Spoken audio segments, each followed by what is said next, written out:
good morning mga boss. So for today's video, biglaan kami nagplano papunta sa Nalalata Falls dito sa Bula, Camarines Sur.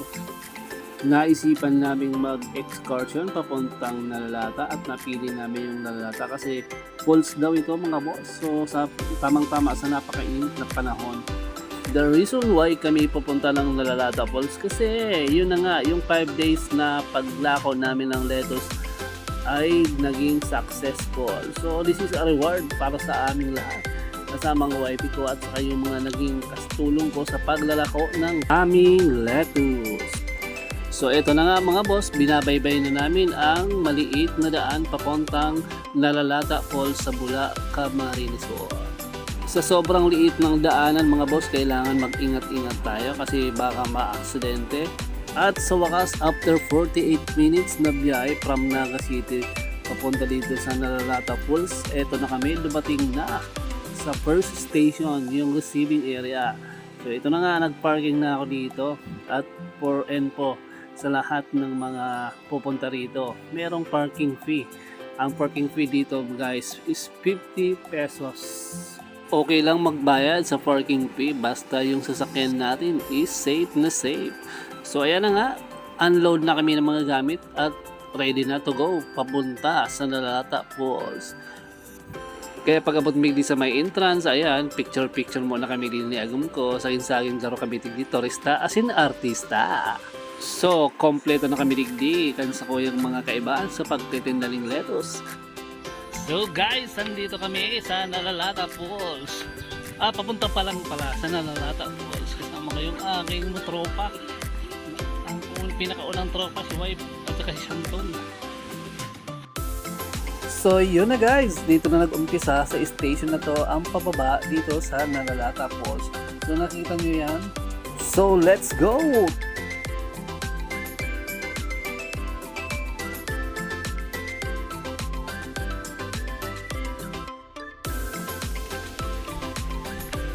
Alright, you completed 171 steps. Congratulations, see you again. Pero wag kang susuko. Malupit ang hugot adya Nalalata Falls.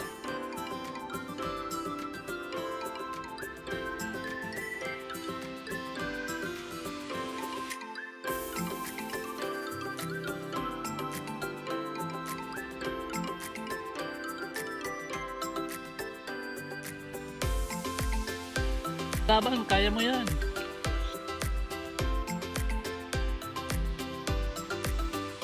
At sa wakas mga boss, narating na namin ang pinaka main gate o pinaka entrance.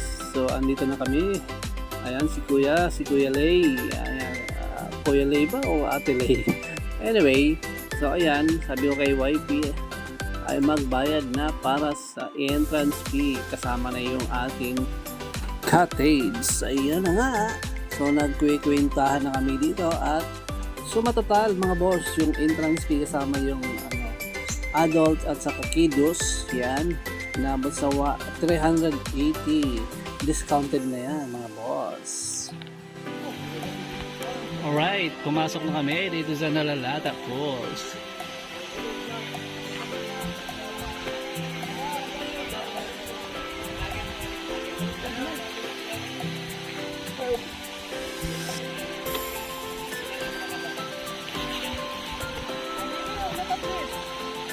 I see it.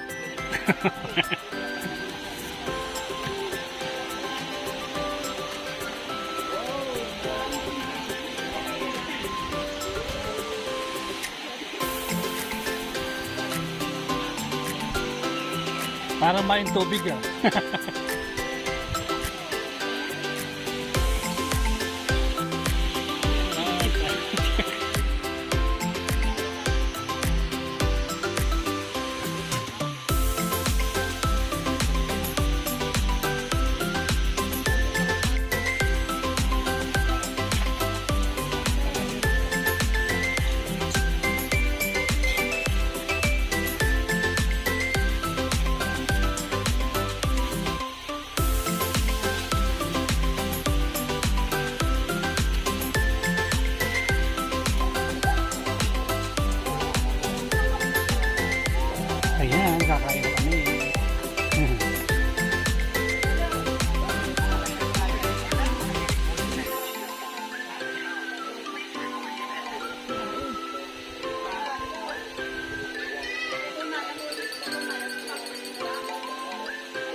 Hindi talaga may pagkakailang napakaganda ng Nalalata Falls dito sa Bula, Camarines Resort dahil dinadayo ng maraming turista, lalong-lalo na kami na mga mukhang artista. Yun, kitang-kita nyo yun guys, ang daming tao at marami kayong mga pwedeng mapagpicturan at hindi magpapahuli ang aking wife. So hanggang dito na lang muna ang inyong partanong kasama ang aking tropa. At in-enjoy talaga ang lugar ng Nalalata Falls, mapa-swimming at picture taking. And once again, this is Reka signing out.